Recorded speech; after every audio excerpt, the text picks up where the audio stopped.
आप देख रहे हैं टीएनपी न्यूज और मैं हूं आपके साथ आलोक शुक्ला। देश की बात में आप सभी का स्वागत है। देश की राजनीति में जम्मू कश्मीर को लेकर किए गए एक फैसले ने सियासी तापमान बढ़ा दिया है। दरअसल जम्मू कश्मीर में अब उपराज्यपाल की शक्तियां और ज्यादा बढ़ चुकी हैं। उन्हें अब दिल्ली के उपराज्यपाल जैसी शक्तियां दे दी गई हैं। इसके लिए केंद्रीय गृह मंत्रालय ने शनिवार को जम्मू और कश्मीर पुनर्गठन अधिनियम में संशोधन कर दिया है।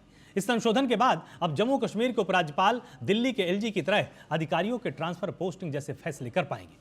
गृह मंत्रालय के फैसले के बाद अब जम्मू कश्मीर के उपराज्यपाल की प्रशासनिक भूमिका का दायरा बढ़ जाएगा। इस संशोधन के बाद उपराज्यपाल को पुलिस, कानून व्यवस्था, एआईएस जैसे मुद्दे में ज्यादा अधिकार मिल जाएंगे। पहले एआईएस से जुड़े मामले जिनमें वित्त विभाग की सहमति जरूरी होती थी और उनके तबादलों और नियुक्तियों के लिए वित्त विभाग की मंजूरी भी जरूरी थी, लेकिन अब उपराज्यपाल को इन मामलों से भी ज्यादा अधिकार मिल गए हैं। इसके अलावा अब महाधिवक्ता, कानून अधिकारियों की नियुक्ति और मुकदमा चलाने की अनुमति देने या इनकार करने या अपील दायर करने से संबंधित प्रस्ताव पहले उपराज्यपाल के सामने रखे जाएंगे। आज हम इसी पर चर्चा करेंगे। तमाम मेहमान यहां पर मेरे साथ जुड़ेंगे, उनसे समझने की पूरी कोशिश करेंगे और ये जानेंगे कि आखिरकार जम्मू कश्मीर में जब एलजी की शक्तियों को बढ़ाया गया है उससे क्या आमूल-चूल परिवर्तन आने वाला है। आपको बताएं कि राज्य के पुनर्गठन अधिनियम में संशोधन किया गया और अब वही अधिकार यहां पर एलजी को मिल जाते हैं जो कि दिल्ली में है। हमारे साथ और अधिक जानकारी के लिए, अपडेट्स के लिए हमारे साथ जम्मू कश्मीर के ब्यूरो चीफ निसार यहां पर जुड़े हुए। तो निसार, सबसे पहले आपसे ये समझना चाहेंगे कि जब अब संशोधन करके शक्तियों का दायरा बढ़ाया गया है, इससे जम्मू कश्मीर को कितना लाभ होने वाला है? और जो बार बार अड़चने आती थी कि कई बार पहले कुछ फैसले होते थे जिनमें ये उहापोह की स्थिति बनी रहती थी कि आखिर इसको कैसे पास कराया जाए, क्या अब इससे अधिकार और ज्यादा साफ हो गए हैं?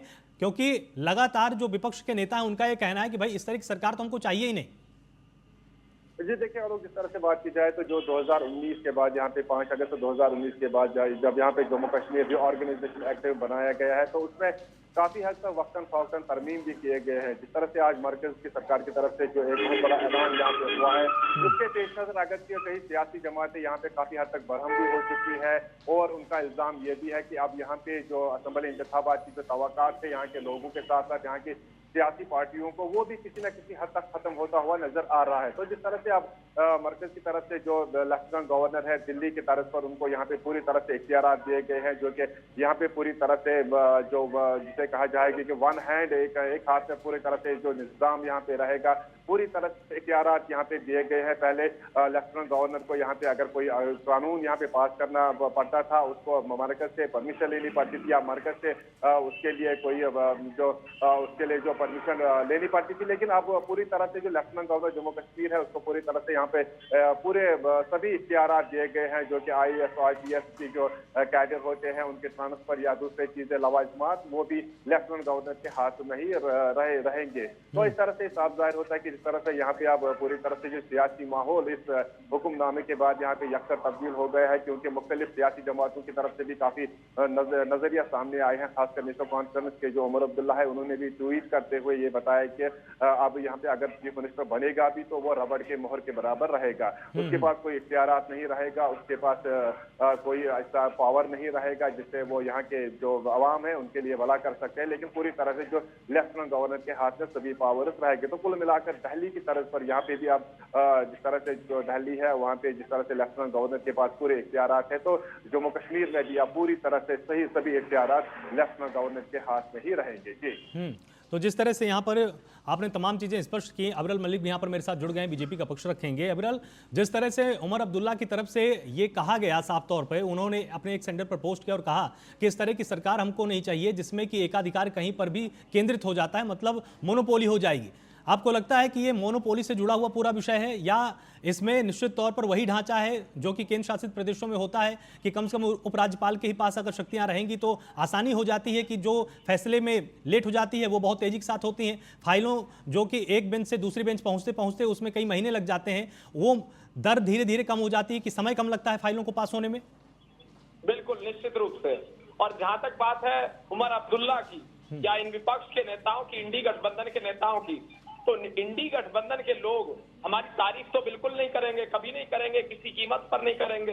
इनका तो यही उद्देश्य है, यही काम है इनका कि ये हमारी आलोचना करें, तो उस धर्म का पालन करते हुए या आलोचना करते रहे, उससे कोई फर्क नहीं पड़ रहा है। लेकिन जिस प्रकार से उमर अब्दुल्ला अपनी बात करें, इनके समय में क्या कुछ हुआ, फारूक अब्दुल्ला अपनी बात करें, इनके दौर में जम्मू कश्मीर में क्या कुछ हुआ, किस प्रकार से आतंकवाद को बढ़ावा मिला, इस विषय पर इन्हें चर्चा करनी चाहिए। आतंकवाद किस प्रकार से पनपता रहा, ये इंडी गठबंधन के लोग इस विषय पर उत्तर दें, लेकिन इस विषय पर ये कुछ नहीं बोलेंगे। 370-35 को हटाने का श्रेय यदि जाता है तो भारतीय जनता पार्टी को जाता है। कश्मीर में शांति लाने का श्रेय यदि किसी को जाता है तो नरेंद्र मोदी को और भारतीय जनता पार्टी को जाता है। अगर श्रेय जाता है जिस प्रकार से जम्मू कश्मीर में जो युवा है उनके हाथ में आज के समय में लैपटॉप है, जिन युवाओं के हाथ में पत्थर हुआ करते थे, पत्थरबाजी को समाप्त करने का श्रेय यदि किसी को जाता है तो निश्चित रूप से नरेंद्र मोदी जी को जाता है। पत्थरबाजी को जिस प्रकार से कंट्रोल किया गया इसका श्रेय नरेंद्र मोदी जी को जाता है, इस बात को इन्हें स्वीकारना पड़ेगा।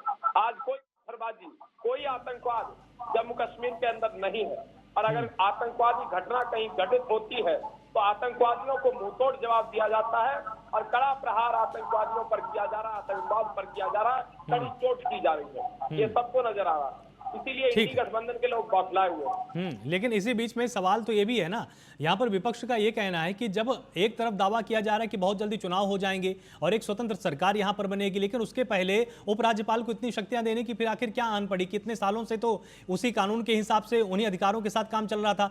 अब चुनाव से ठीक पहले इस तरह के आखिर संशोधन क्यों किए गए? क्या यहाँ पर कुछ एक बड़ा परिवर्तन करने की कोशिश आपके फेवर में हो रही है?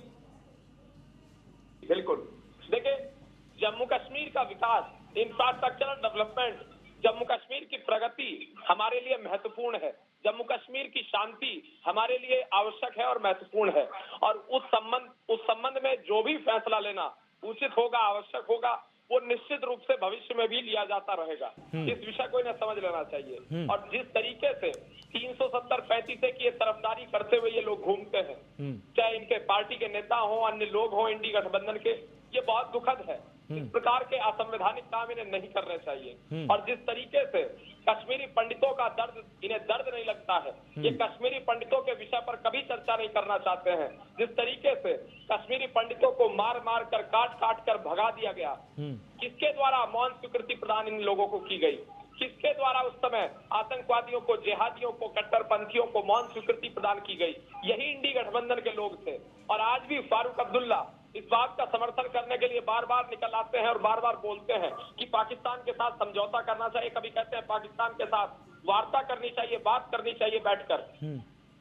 ठीक है, हमारे साथ यहाँ पर रामदेव पांडे जी भी यहाँ पर जुड़े हुए हैं, वरिष्ठ नेता है कांग्रेस के। बहुत स्वागत है आपका पांडे जी। जिस तरह से हमारे साथ अविरल यहाँ पर जुड़े हुए हैं, इनका साफ तौर पर यह कहना है कि जो अधिकार उपराज्यपाल को दिए गए हैं वो जम्मू कश्मीर की जनता की भलाई के लिए दिए गए हैं। विपक्ष यहाँ पर गुमराह करने की कोशिश कर रहा है कि यहाँ पर तानाशाह जैसी स्थिति हो जाएगी। हालांकि हमने तो परिस्थितियां जम्मू कश्मीर में ठीक की हैं।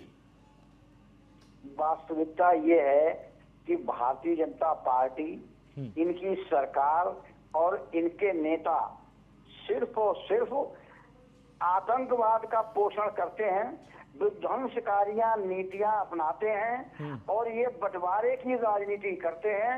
इनका जनता के हितों से कोई सरोकार नहीं है। ये मोहब्बत नहीं चाहते हैं, ये बिखराव चाहते हैं। अरे भाई, तमाम तरीके की ये चीजें जो कर रहे हैं उनसे न केवल जम्मू कश्मीर बल्कि पूरे हिंदुस्तान के लोग और जिस प्रकार से के विषय पर 2 लाइनें बोल दी। अरे सुनिए, हमारे आप जनता के हित की नहीं सोचती है बीजेपी सिर्फ जो है विध्वंसकारी नीति, अराजकता वाली नीति, समझे साहब, विनाशकारी नीति, बंटवारे की नीति, नफरत की नीति, यही काम है सिर्फ, यही काम है सिर्फ। ये INX मीडिया घोटाला करके हमें सिखाएंगे, कॉमनवेल्थ घोटाला करके हमें सिखाएंगे, गाजियाबाद प्रोविडेंट फंड का घोटाला करके हमें क्या दे देंगे, घोटाला के जवाब दीजिए, इलेक्टोरल बॉन्ड घोटाला का जवाब दीजिए, उनका जवाब दीजिए। साबित हुआ कितने करोड़ का घोटाला था, कितने घोटाला कर दिया, खरब के घोटालों की जवाब देने पड़ेंगे जो है बीजेपी को।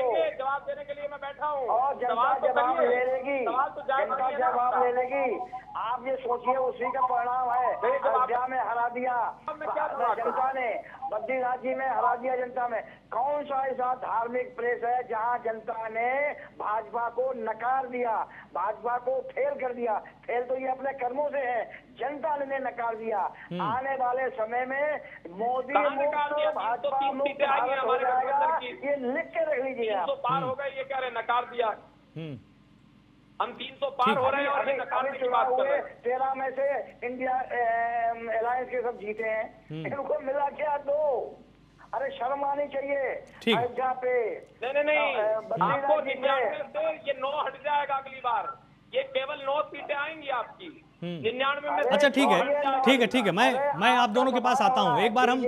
ठीक है, हो रहा है पूरे भारत हाँ में। ठीक है एक